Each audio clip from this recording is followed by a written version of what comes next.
Oke, saya ada melihat kejadian di tempat Jessica Iskandar.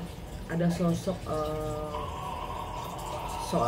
pocong yang lagi loncat-loncat. Setelah itu stop dan dia berbalik. Itu yang saya lihat seperti itu. Itu tuh bagaimana Bun penjelasannya? Itu ada sebuah kiriman kah atau memang penunggu di situ? Oke, yang saya lihat itu adalah kiriman. Ada kiriman dari orang yang supaya mungkin ada masalah uang. Saya tidak paham. Yang saya lihat itu ada masalah uang. Yang saya lihat ada orang yang mengirim supaya Mbak Jessica ini, Jedar ini untuk memberi cepat menyelesaikan permasalahan itu yang saya lihat. Jadi itu adalah kiriman.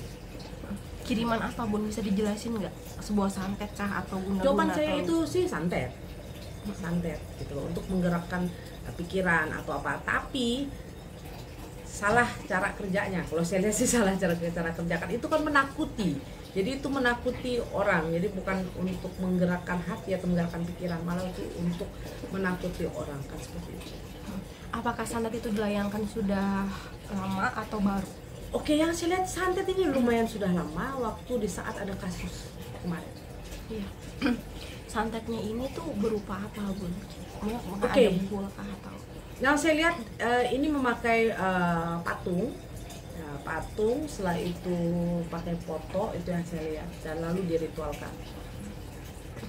Kok ada makhluk yang tak kasat mata itu muncul Bun tiba-tiba? Apakah itu sebuah bantuan dari Tuhan itu sendiri atau bagaimana? Oke. Tuhan itu akan memberi jalan buat kita. Bila mana kita itu betul, bila mana kita itu benar, pasti akan dikasih jalan bahwa ini ada orang nih yang mau nyelakain kamu, ini ada orang nih yang mau melukai kamu. Jadi ditunjukkanlah sosok itu lebih jelas. Itu kan lebih jelas banget. Tapi yang saya lihat, rumah dari Jedar ini kayaknya ada pagar. Kayak ada pagar seperti itu. Ada pagar. Jadi makhluk halus itu dia sempat berhenti dan dia kembali karena dia tidak bisa melewati depan itu. Nah, jawaban saya itu ada pagar. Jawaban saya pagar. Pagar yang Ada pagar di dalam rumah itu. yang mudah maksudnya pagar gaib ya? Pagar gaib yang saya lihat seperti itu. Mungkin pagar gaib ini untuk apa Bu? Oke, yang saya lihat mungkin apakah Mbak Jessica ini beli rumah itu bekas dari orang, rumah itu memang sudah terpagar. Yang saya lihat itu posisi rumah itu udah terpagar. Nah, ada pagar gaibnya udah. Makanya dia tidak bisa nembak full. Jadi itu setelah dia nembak dia kembali lagi seperti itu. Bun, apakah memang santet itu sudah ada efeknya kepada keluarga Jedar itu sendiri? Cuman sih sudah ada efek, suka sering emosi dia. Kadang-kadang dia agak emosi, kadang-kadang dia merasa agak kepala dia agak sakit. Seperti itu. Apakah Jessica Iskandar sendiri yang Bunda lihat itu percaya akan hal-hal gaib? Kalau dia bilang percaya, pasti dia percaya hal-hal gaib. Semua orang pasti percaya hal-hal gaib. Kan seperti itu. Tapi yang saya lihat dia percaya. Apalagi setelah dia melihat video dari CCTV itu dia lebih percaya lagi.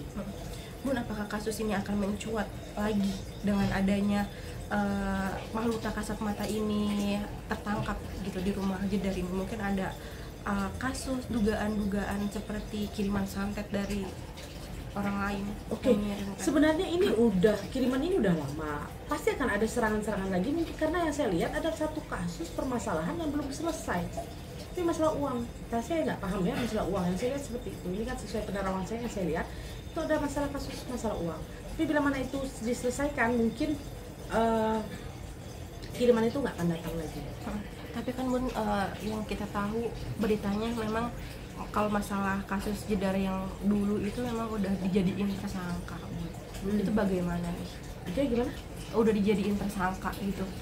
Si orang penipuan ini ya. gitu. Oke. Orangnya kan pasti kan jadi tersangka, tapi orang-orang yang di belakang Mbak Jedar itu kan ada yang teman-temannya atau siapa kan seperti itu, ada yang memberi uang melewati Mbak Jedar. Jadi itu yang kadang-kadang orang yang memberi ini meminta kembali kan dengan Mbak Jedar. Itu yang saya lihat seperti itu.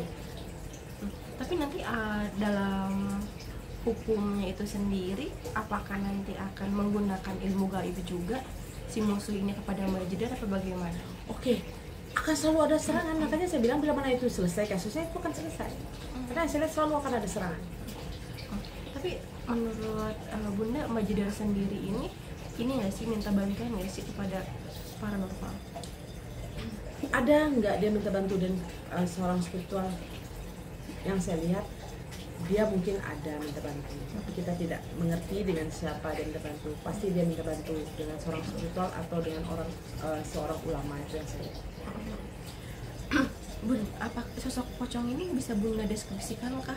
Ini tuh jin dari mana mungkin, Bun? Oke, ini kiriman dari mana? Jawaban saya ini kiriman dari sosok jin ya jin. Tapi yang saya lihat itu kiriman dari daerah Pulau Jawa. Daerah Pulau Jawa. Bun, bukannya sosok ini walaupun itu tuh apes atau gimana sih, Bun? Kok bisa ketangkep dengan itu? Bukan apes ya.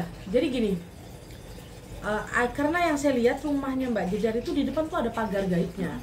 Kalau ada pagar gaib itu biasanya makhluk halus itu pasti akan tertangkap dengan kamera CCTV. Karena saya juga pernah terjadi yang seperti ini. Saya pernah terjadi di rumah saya di depan, dan saya kan punya CCTV. Jadi karena kita punya pagar gaib, jadi makhluk astral ini dia hanya di luar tapi terlihat dari CCTV. Pernah terjadi di tempat saya juga pernah. Jadi jawaban saya itu ada pagar. Jadi pagar inilah yang menunjukkan bahwa karena ada pagar gaib ini yang membuat makhluk astral ini jadi sangat tampak gitu. Bun, apakah Jedar itu sendiri menyadari bahwa itu santet gitu dalam video itu? Pasti menyadari, pasti dia merasa. Karena mana mungkin sih sosok makhluk astral seperti itu kok datang ujuk-ujuk ke rumah nggak ada apa-apa kok bisa ada seperti itu, kan pasti dia tahu. Tapi kan Bun, rumah bisa jadi memang rumah itu sangat angker dan memang ada penunggunya. Oke, apakah di rumahnya Mbak Jedar itu ada penunggu? Ada, tapi yang saya lihat bukan seorang pocong. Nah, dalam rumah sendiri memang Bun, si penunggu ini kadang suka iseng ya Bun ya? Ya. Itu kenapa ya Bun? Oke, ada yang penunggu itu kadang-kadang bisa iseng. Kenapa? Satu, ada penunggu itu yang maunya rumahnya bersih. Ada penunggu yang tidak mau dilakukan tempat rumah kita tuh dilakukan tempat minuman, atau ada orang berzina atau ada apa. Kadang-kadang dia usil, ada. Ada juga orang yang datang ke rumah kita dengan ujuk-ujuk, dengan sombong, gaya bahwa dia tidak takut dengan makhluk. Kadang-kadang dibikin usil, dikerjain. Ada. Itu cara untuk menyelaraskannya itu bagaimana ya? Menyelaraskannya, kalau saya ya, setiap kali saya masuk ke tempat yang lumayan astral, tempatnya lumayan angker atau lumayan apa, saya sih selalu permisi. Makanya saya bilang, dimanapun kita ke rumah orang aja kita harus permisi, apalagi ke tempat yang bagi aku yang angker, yang apa ya, kita harus permisi aja. Nah, kan seperti itu. Kedua lagi, kita di rumah ya, kita lihat yang penjaga tempat kita bisa bawa ngobrol aja, walaupun dia kita nggak lihat, kita bawa ngobrol aja, tolong ya jangan diganggu, kita saling sama-sama aja, ini rumah kamu jangan ada di rumah, saya juga ada di rumah ya, saling jaga aja. Di saat saya lagi pergi ya kamu jaga rumah saya, di saat saya ada ya jangan diganggu lah tamu keluarga saya, seperti itu. Bisa kok dibawa berbicara. Tapi rumah sendiri Bun ada yang pembawa sial juga, kayak rumah itu setiap ditempati seorang pasangan itu akan cerah, itu gimana sih Bun? Oke, ada nggak ya rumah itu yang membawa sial? Jawaban saya, rumah sih nggak mungkin bawa sial. Tapi ada orang yang kerjain rumah itu supaya orang yang di dalam rumah itu sial, ada. Tapi kalau dibilang rumah itu sial, jawaban saya tidak ada rumah itu sial, karena itu kan rumah buat tempat kita tinggal. Tapi pasti ada orang yang mengerjakan supaya rumah itu dibikin jadi sial. Dan ada ya Bun ya, kayak pembersihan rumah itu fungsinya untuk apa Bun? Pembersihan rumah? Iya. Oke, biasanya kita pembersihan rumah itu biasanya kita akan membersihkan energi-energi negatif, seperti ada santet, siapa tahu ada pelet yang diserahkan ke rumah di saat kita beli rumah baru. Bisa juga kita membersihkan, siapa tahu orang rumah yang pertama itu dia tanam ini tanam itu, atau buat pagar rumah, pagar apa, itu biasanya seperti itu. Makanya kadang-kadang itu kita bersihkan supaya rumah kita itu menjadi bersih, aman, dan tidak ada energi-energi negatif yang ada di rumah di saat kita baru pindah di rumah itu. Biasanya seperti itu. Namun pada saat pembersihan itu sendiri Bun, suka ditemukan barang-barang seperti kayak batu gitu, kayak penarikan gitu Bun. Apakah memang iya hal-hal seperti itu ada? Oke, dari gini ya, selama saya membersihkan, kita kan dari seorang spiritual itu berbeda-beda cara orang mengerjakan. Oke, kalau selama saya membersihkan, ada nggak ya biasa keluar kayak batu atau paku atau gumpalan apa. Kalau saya selama saya mengerjakan sih jarang ada itu, jarang ada seperti itu. Karena kita bersihkan yang energi negatif itu yang kita bersihkan. Kita tidak pernah mencabut-cabut barang-barang yang seperti itu.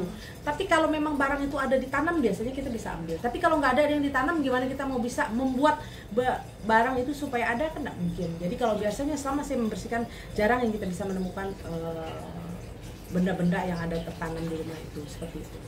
Tapi pun beberapa orang pada saat pembersihan rumah itu tuh kayak membawa botol dan dia kayak dimasukin situ gitu Bun. Apa Bun? Emang iya sebuah rumah tuh bersih akan hal-hal metafisika? Oke, orang bisa bawa botol. Makanya saya bilang tadi dari setiap spiritual itu berbeda-beda cara ya. Kalau saya tidak pernah membawa botol atau apa, karena saya kalau membersihkan, saya hanya membersihkan dengan mantra, dengan memanggil leluhur. Setelah itu kita membersihkan dengan air, kita membacakan air itu supaya jadi air itu suci untuk membersihkan energi-energi negatif seperti itu. Kita membersihkan, kamu tadi nanya bisa dibersihkan itu ya. Apa orang bisa masukkan ke dalam botol? Makanya saya bilang, kalau saya tidak pernah memasukkan makhluk astral itu ke dalam botol. Biasanya kita akan bersihkan, kita keluarkan, kita suruh keluar. Atau kita pindahkan kemana. Tapi kita jarang masukkan ke dalam botol, karena hampir, bukan jarang, saya memang nggak pernah saya masukkan makhluk halus itu ke dalam botol. Kan seperti itu. Karena kami karena dari spiritual itu berbeda-beda. Ya, seperti itu. Oke Bun, mungkin di kasusnya Jedar ini sendiri Bun, perlu nggak sih rumahnya dilakukan pembersihan? Oh iya, harus dibersihkan. Harus dibersihkan, dihilangkan energi-energi negatif, hilangkan semua santet. Kita kan nggak tahu orang mengirim santet kepada kita. Karena kadang orang ada yang siram tanah kuburan, ada siram air, macam-macam, itu banyak macam. Namanya manusia ini, ada yang sirik, ada yang dengki, kita kan nggak tahu. Nah seperti itu. Kalau mau lebih bagus dibersihkan. Tapi kenapa Bun, santet itu identik dengan tanah kuburan? Oke, kenapa identik dengan santet dengan tanah kuburan? Enggak juga identik dengan tanah kuburan, karena santet itu biasa ada orang pakai pakai patung, ada pakai foto, ada pakai sesajen, ada pakai darah, ada yang pakai tumbal, ada banyak macam. Kan seperti itu. Kenapa orang ada yang memakai tanah kuburan? Ada juga yang memakai tanah kuburan itu biasanya untuk meruntuhkan. Tanah kuburan itu membuat orang itu jadi hancur, supaya orang itu sepi, usahanya sepi, supaya rumah itu nggak ada rezeki. Karena kan kuburan itu menandakan tempatnya orang meninggal. Nggak ada orang aktivitas di tempat orang meninggal itu, pasti semua orang yang di dalam situ semua meninggal. Jadi rezeki itu udah hilang. Banyak orang yang memakai tanah kuburan tuh karena identik seperti itu aja. Tapi prediksi Bunda ini sendiri untuk Jedar yang terkena santet saat ini bagaimana Bu? Kedepannya? Tapi menurut Bunda prediksinya kepada Jedar ini kedepannya akan bagaimana? Oke, kepada dia kedepannya bagaimana dari kena kiriman ini? Iya. Jawaban saya, dia akan merasa agak sedikit takut, kayak ada perasaan parno, kayak perasaan yang nggak nyaman, perasaan kadang-kadang jantungnya agak berdebar. Itu yang saya lihat ada bagian kepala, kadang-kadang dia agak pusing, susah tidur, sudah mulai masuk ke dia. Tapi Kak, keluarganya akan baik-baik aja Bun? Jawaban saya, keluarga dia baik-baik aja, karena tidak mengenai banget, karena orang meminta supaya dia bisa di saat dia jumpa dengan orang ini, saat orang itu meminta sesuatu atau tolong dong kamu selesaikan Mbak Jedarnya, langsung oh iya saya akan bantu mengeluarkan. Jadi yang saya lihat ini kiriman untuk kayak menaklukkan supaya Mbak Jedar ini menyelesaikan urusan, seperti itu yang saya lihat. Oh, yang diinginkan cuma satu itu, yaitu Jedar. Ya, Bun. bukan keluarga. Tapi untuk kasusnya sendiri nih Bun, akan bagaimana? Kasus ini akan bagaimana? Jawaban saya, kasus ini akan agak susah ya, karena sosok laki-laki, karena sosok orang-orang yang membuat yang jadi tersangka sekarang ini kan memang orang penipu, suka menipu orang. Jadi jawaban saya, dan dia kan sudah pergi kemana-mana orangnya, kan seperti itu. Jadi jawaban saya, kasus ini akan panjang, ya panjang. Oke. Pesan Bun, ada pesan? Pesan? Oke, pesannya seperti ini. Jangan pernah kita mengirim sesuatu hal yang membuat hal yang sangat luar biasa seperti santet. Santet ini kan melukai orang, menyakiti orang. Jangan pernah kita melakukan. Kenapa? akan berbalik nanti kepada kita. Karena jawaban saya, karma itu kan ada. Di saat kamu santet orang, melukai orang, menyakiti orang, pasti itu suatu saat nanti akan kembali kepada kita. Makanya jawaban saya, hati-hati, jangan pernah kita menyantet orang yang pernah melukai orang. Itu saja saran saya.